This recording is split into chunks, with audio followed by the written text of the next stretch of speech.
Today we're comparing blue pills, the name brand with our generic little blue pill. Okay, so what's the difference? The name brand pills have the brand name from a large pharmaceutical company engraved on each pill. What does that do? It makes them cost a lot more. Both pills have the same active ingredient which allows you to be, well, more active. Don't pay more for the name, pay less for the pill. Get our generic blue pill for as little as $2 each. Call right now for yours. Call right now for yours. This is Sports Bucks with Steve. Back at you for yet again, another one. This time we're going to talk, as you can see on the screen, Dak's how you do it.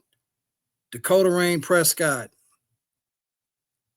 and the Dallas Cowboy offense was unbelievable against the Green Bay Packers without three starters, without your very fast rookie running back who has yet to see the field. We believe he'll be playing this Sunday versus the New York Jets. But Dak Prescott was special. 3 passing touchdowns, 1 rushing touchdown, and the Dallas Cowboys ended up tying the Green Bay Packers because we have the worst defense in the NFL. In terms of yards per game, they are ranked number 32. The Dallas Cowboy offense is putting up over 404 yards per game, is the number 1 offense in the NFL, courtesy of Dak Prescott. And that's how you do it when you have to lead a team. I want to show you guys a stat that's an EPA. If you can see it on the screen, I'll try to make it a little larger. This is the adjusted EPA per play leaderboard. So what it does is adjust it for pass protection, receiver drops, drop interceptions, fumble recoveries, and interception returns, and it gives credit for expected yards after the catch only, and accounting for the defenses that's been faced. This was inspiration by Kevin Cole, FTN, and NFL Radar.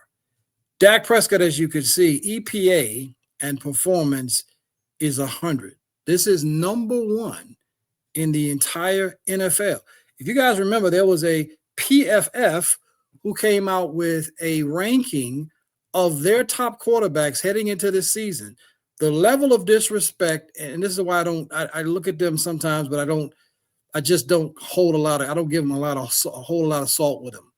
Because you had Dak Prescott ranked number 17 in the NFL. 17.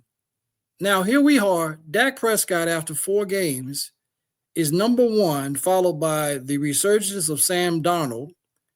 Josh Allen, your MVP. Look at the difference, though, between Josh Allen's numbers and Dak Prescott's.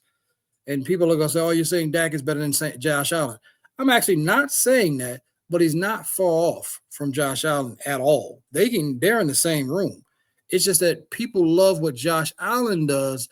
Josh has a better defense by far in Buffalo and better coaching philosophies we've seen in the past. So with Sean McDermott. So then you see Jordan Love, his numbers look great because guess what defense he just played? He just played the Dallas Cowboys, followed by Daniel Indiana Jones. Yes, you heard what I said. Daniel Indiana Jones is now in 5th, followed by your usual suspects of Matthew Stafford, Jared Goff, Drake May, and Justin Herbert, and Brock Purdy rounding out the top 10. And so we see Cam Ward is at the very bottom. He's a rookie, kind of what you expect. Aaron Rodgers is, when you look down at that list, Aaron Rodgers at 30th is kind of interesting, but he's not throwing the ball down the field. And Pittsburgh is being successful. Some of it is just schedule. Some of it is just making the plays that need to be there. And so that's what you see. So those are some of the things. I also want to show you what they call a true pass grade. This is called a true pass grade, which is another set to look at when you start looking at offensive lineman play. And this is when you look at the tackle, the guard, and the center.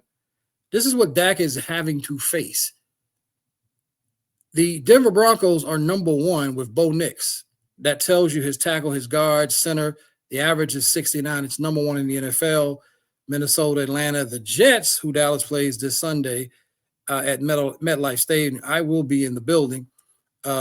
Is fourth, followed by the 49ers. Let's see if we can find the Dallas Cowboys. You got to go all the way down to 31. 31 out of 32 NFL teams. The offense between the tackle, guard, and center, when it comes to the pass set grade, is at the bottom of the league. This is what we're facing. I want to share with you guys a couple of videos, though, courtesy of the NFL, courtesy of whoever.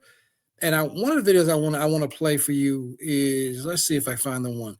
I thought this was a great job by, this is Chase Daniel, I think, who did this. Let's see if this is Chase. Let's see if this is the one I'm looking for, which kind of gives some film breakdown. Watch what Chase does. Chase does a great job. This is exactly why Dak Prescott is playing like an NFL quarterback that is a top 2 or 3 person. You see Dak here. He's going up to the line of scrimmage. He's checking. Oh, hold on. Not so fast. Let's go back up there. Let's check again. Mind you, this is 3rd and 5. When he does that, he sees that the defense on the first check right here, he sees that everyone is up. So he says, we need to check to a man-to-man beater. If we check to a man-to-man beater, we're going to be great. So that's what he does. He goes, alert, alert, alert. He takes it to the head, goes alert, alert, alert, changes the protection. When he does that, watch the defense. They're going to get back out, and they're going to play zone defense. When Dak sees that, he then goes back and double checks to a play. What he ends up doing, and you're going to see as he's checking, he's going to find George Pickens down the left side of the field for a huge play and a hole shot between this defender and this defender, and he's just sitting there right in the middle. This is 3rd and 5 in overtime to get them to a field goal range. That's Chase Daniels did a great job of sort of explaining the nuances of playing quarterback in the NFL. I thought he did a fantastic job of explaining what Dak is doing as a quarterback of the Dallas Cowboys, which can't be, you can't undersell it, or it is a fantastic job. We know in the NFL, it's a week-to-week game, and we hope that Dak can continue to play this well. But speaking of playing well and finding another guy, this gentleman right here comes to the stage. Mr. George, GP, are you with me? Pickens. This guy is easy Pickens. With him and Dak having a chemistry already that we can see connecting. It's been such a dynamic connection without having CeeDee Lamb. This is the importance of why you have to have another dynamic receiver. Dallas acts like from time to time that they can't have nice things. Like we can't have more than one quality receiver. We have to have.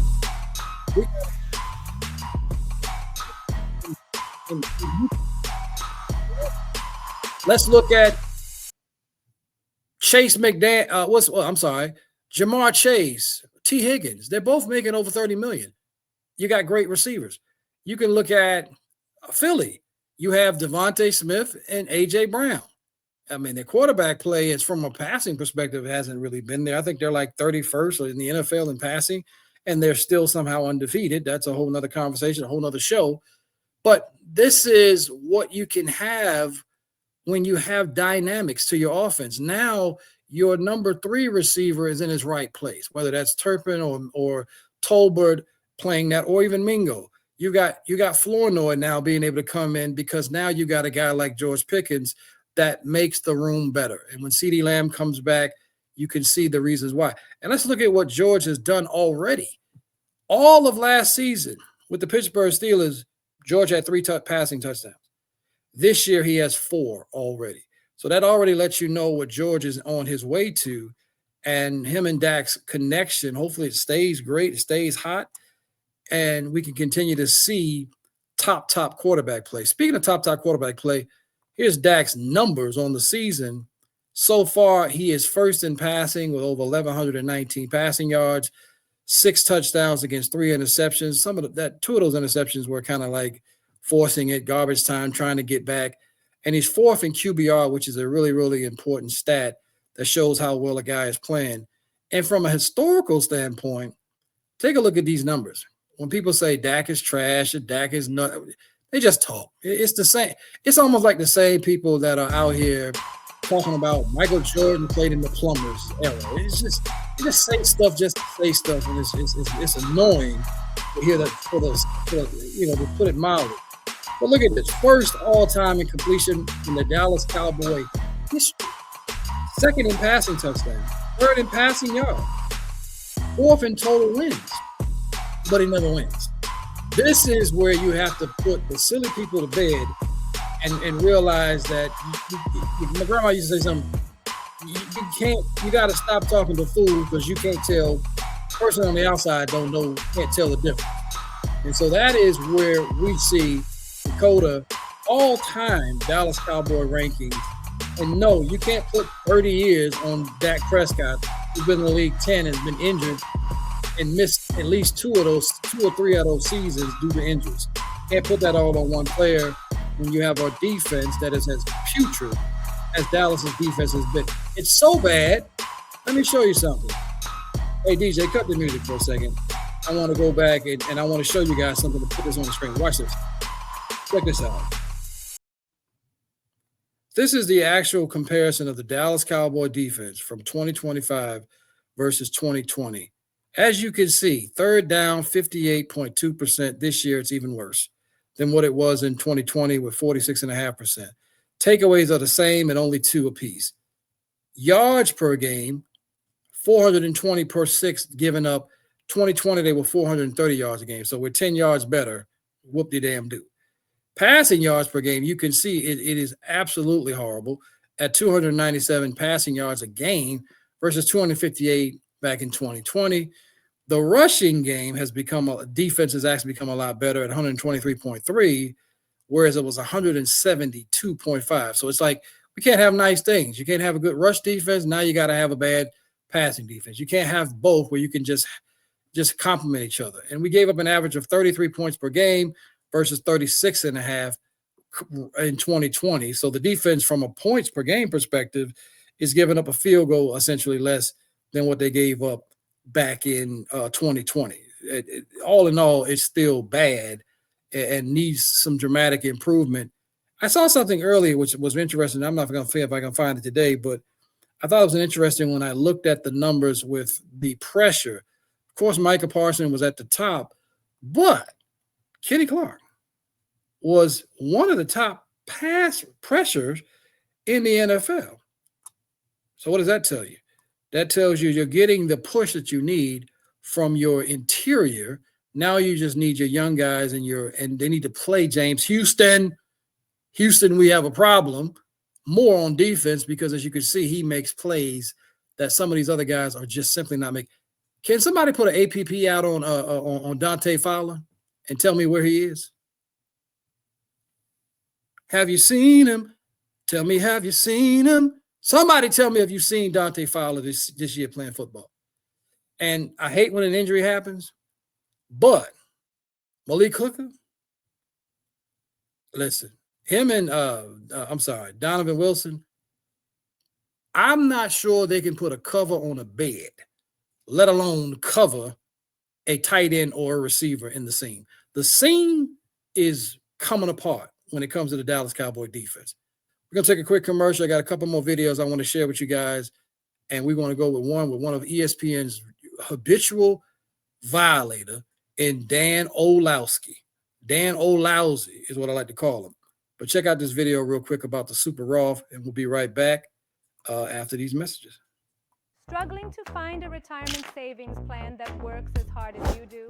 The Super Roth is the answer. A permanent indexed universal life insurance that not only supplements retirement savings, but goes beyond traditional options. Say goodbye to contribution limits and dreaded 5-year rules. Imagine a plan where funds are liquid and tax-free at retirement. total flexibility at all stages of life. With the Super Roth, experience the power of compound interest, ensuring steady growth minus the penalties. Smart, simple, secure. It's the ultimate tool for tax-deferred retirement planning. Discover a richer retirement future with the Super Roth today. That's the Super Roth. Hey, I got something that's even super for those folks that are really needing to put away some money from a tax retirement standpoint. Check out this video. It's one of our specialties, which also will allow the banks to come in and do some financing. It's called Kaizen, and this is available in all 50 states. If you're watching this video and you have some interest in it, I want to share that video with you. Oh, but before I do that, let me give a little quick shout out to my veteran car, who seems to get a lot of response, and people are supporting our veterans. Salute to everybody that keeps supporting the show by supporting our veterans. We really, really appreciate that.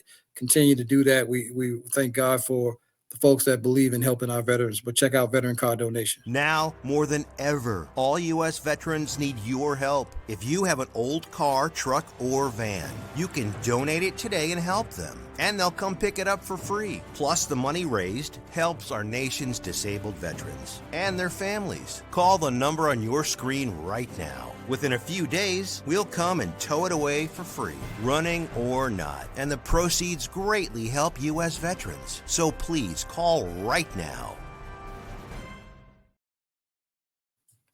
Now, here's the video for Kaizen for anybody looking to put away more money tax-free without it's a Super Roth on top of being a super. It's the super Roth. It's the biggest Roth possible, but it also gives you the opportunity to have banks finance your retirement. You got to check us out, 980-486-0250, 980-486-0250. Call us. You can ask for me directly, and we'll kind of help you give you some more information about this Kaizen or the Super Roth with a little bit more details. But check out this video, then we'll get right back into the show as we get ready to take this thing on home. We often tally up our expenses like our mortgage, car payments, or tuition. But the truth is, taxes are likely your largest lifetime expense. Consider someone with an annual income of $400,000. Between the ages of 45 and 65, they'll pay a staggering $2.8 million in taxes, greatly diminishing their wealth and ability to secure financial freedom. And with tax rates potentially on the rise, the future could hold even more fiscal uncertainty. Yet, there's a strategy that works towards reaccumulating the value of those lost dollars. Saving is essential, but it's not the end game. We're about amplifying your earnings and helping you recreate what taxes have taken. Welcome to Kaizen. With a Kaizen strategy, our $400,000 earner could contribute $65,000 annually for 5 years and potentially earn the entire $2.8 million tax-free through the use of policy loans. But there's even more to offer. Holders of Kaizen policies can also enjoy dual benefits of living and death benefit. Skeptical because it sounds too good to be true? The proof is in the pudding.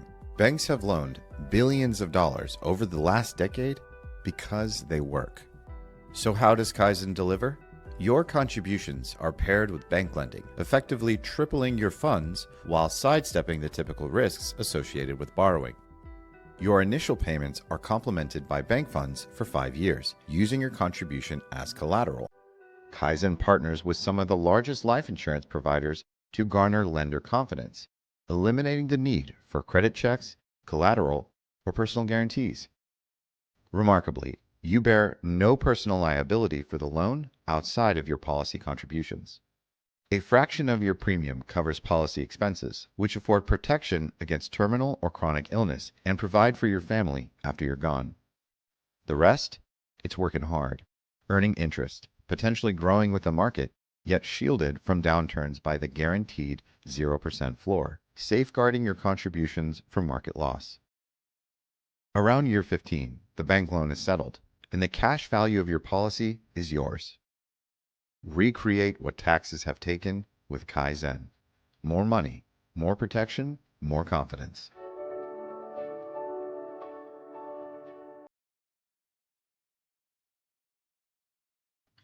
Like I said, if you want to get more information on Kaizen, just give us a call, 980-486-0250. Ask for me, Steve Crawford, your retirement wealth coach, or you can also go to figwealthpartners.com to learn a little bit more. Let's check out some more of these. I told you guys I wanted to share this other video with Dan O'Lousy, as I tend to call him, because his takes are usually horrible. And once again, he does not let us down with another one of Dan's bad takes. Check this out. Big boat race. Boat race. Cowboys are going to get whooped. This offense without CeeDee Lamb and with 2 offensive linemen out going against this defensive line, that's one of, if not the best pass rushing defensive lines in football. Yeah. They're going to get smoked. And then this defense going against Jordan Love and this offense that's going to hunt big plays in chunks, and they can't rush the passer. They've blown coverages. The best case scenario for the Cowboys is keeping this thing under 3 touchdowns. Big boat race. Boat race. There's, once again, Dan O'Lousy. Dan O'Lousy is what we call him, and his comments about the Cowboys going to get whooped. That's why you can't listen to these so-called experts, because any given Sunday, the game is going to be different.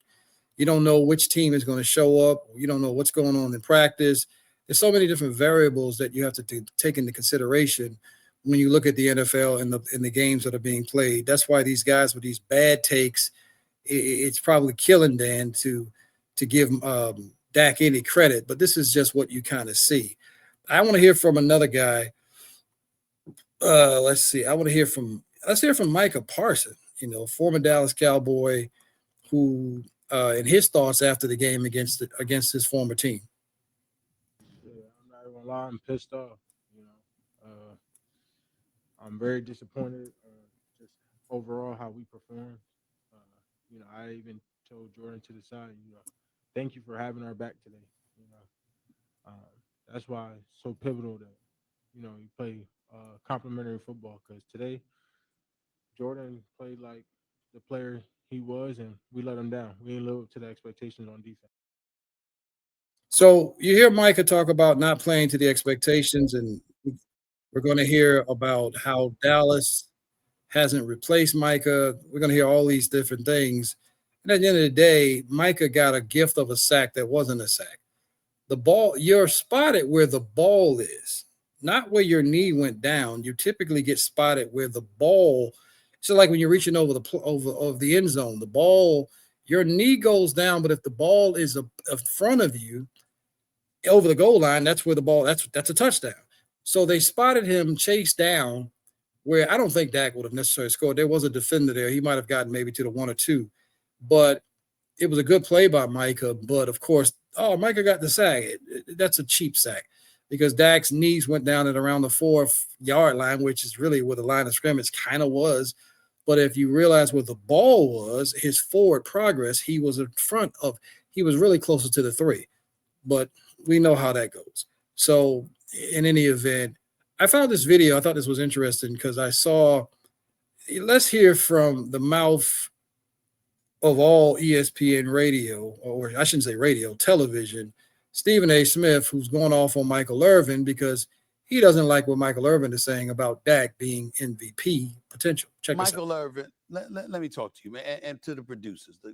Put that man up on that screen and don't take him off when I'm talking to this man. Because let me tell you something, Michael Irvin. I'm a freeze frame this photo right now.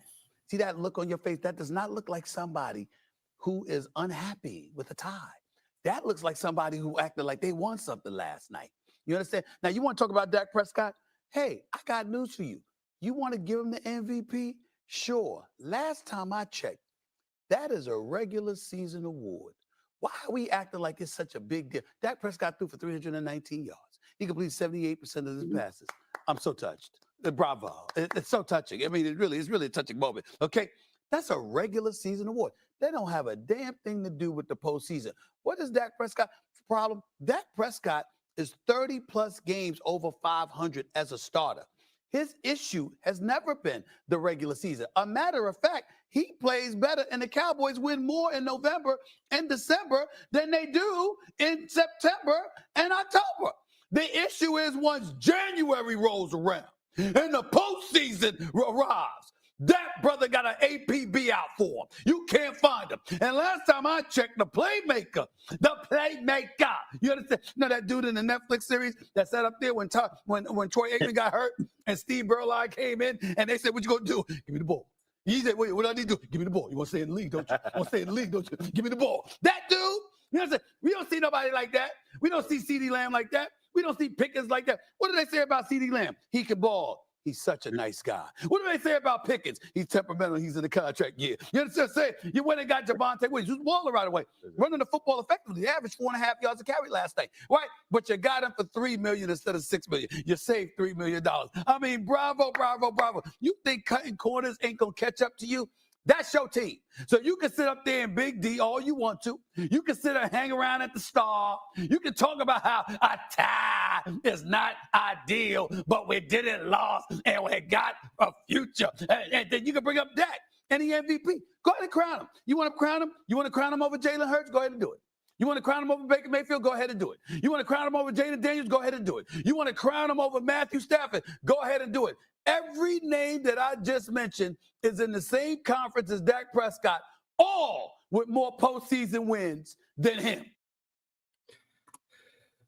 Once again, Stephen A. Naismith, is going to bring up the same old tired arguments. First of all, you can't get to the playoffs if you don't win in the regular season. The MVP has always been a regular season award. It's amazing how Lamar Jackson has 2 MVP awards and has played just as poorly and not performed in the big games as we would say Dak. But the difference is, Lamar is a little more urban. So Stephen A is not going to have that same energy for Lamar that he puts on Dak. You have to understand certain things. Even within our culture, there's a culture within our culture that permeates and is somewhat sad because you're too light, you're not dark, or you're too dark and you're not light. So there's some things with that. And so Lamar gets a pass in certain people's eyes because, Lamar balls out. 2023, Lamar Jackson won the MVP and had the best team in football. Defensively, they were very stout. Dak Prescott's numbers were far superior than Lamar Jackson's in 2023. Dak should have actually been the MVP, but they gave it to Lamar. So when you hear Stephen A. Smith do the same tired thing, it's been 30 years. It's easy to bet on the field when you got one horse you're hoping is going to win in Dallas. So you can always look right when a team is not going to beat 31 other teams that they're dealing with. So you always look smart when you bet on the house. The house always wins. There's only going to be one team happy at the end of every season. So this narrative that Dak wets the bed and is APP, that's a lie. First of all, if you look at his touchdown to interception ratio, it's nearly doubled. If you look at what he did, he had an historic game against Tom Brady when he sent the GOAT packing. He accounted for over 4 to 5 touchdowns in that game. We don't ever talk about that game that Dak had. And they'll say, they just beat Tampa Bay, who was a bad team. Wait a minute. You go back and look at who was the favorite and who they were betting on. It was Tampa Bay that they expected to beat Dallas. But Dallas, whose kicker at the time couldn't make anything, ended up blowing Tampa Bay out because of Dak Prescott. But he won't get that credit. We also want to talk about how bad the run defense was against the Los Angeles Rams when it's his 2-4, 2-5 playoff record. We don't talk about how atrocious they were, giving up over 200-something yards rushing. We don't talk about how they let Aaron Rodgers complete a 30-something yard passing play on 3rd and forever. We don't talk about these things, but we blame Dak, who was going neck and neck with Aaron Rodgers in that game. His bad playoff game, if you want to call it, was definitely against Green Bay. However, what we see was an atrocious defense. And I pointed this out. Dallas Cowboys in 23 playoffs against the Green Bay Packers gave up 41 points. The Kansas City Chiefs defense in 3 games gave up 41 points when they won the Super Bowl.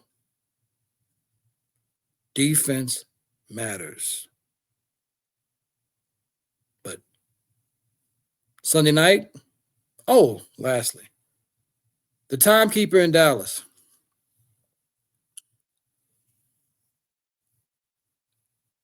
If you are not unemployed already, then I don't know what's going on in Dallas. You got to be a family connection, because how do you stop the clock with 1 second on an incompletion in the end zone at home? They would have had to call the people back. I would have been in the tunnel. I would have been in the shower. There's no way you should have left a second on the clock. Let the NFL put that time back on the clock. There's no way in the world you should have stopped the clock at 1 second. Absolutely unbelievable. And that is sort of the way of Dallas goes. An incompletion, a horrible decision by Jordan Love, throws the ball. It happens to hit Jack Sanborn, who don't even get me started about him. As a linebacker play, been atrocious. And it hits him and somehow magically falls on the ground, and the timekeeper stops the clock with 1 second. Other than that, Dallas is looking at 2-1-1 right now instead of 1-2-1 heading into New York. It is what it is. This is the reason why you haven't won, because certain players make certain plays, timekeeper, referees, holding, non-hold. Do we even talk about the illegal procedure that Green Bay had on back-to-back plays, or the blatant hold that they had on Kenny Clark? We're not going to talk about that. The NFL hasn't even come out and said anything about illegal procedure, which would have probably run out the clock. And in the event, it is what it is. But Dak, let's keep this play up. You cannot make the playoffs unless you win enough games in the regular season. So stop it, Stephen Naismith. Naismith. I say nay because he's always got something negative to say about Dak Prescott in particular and the Dallas Cowboys. With that being said, see you guys when I see you. We out.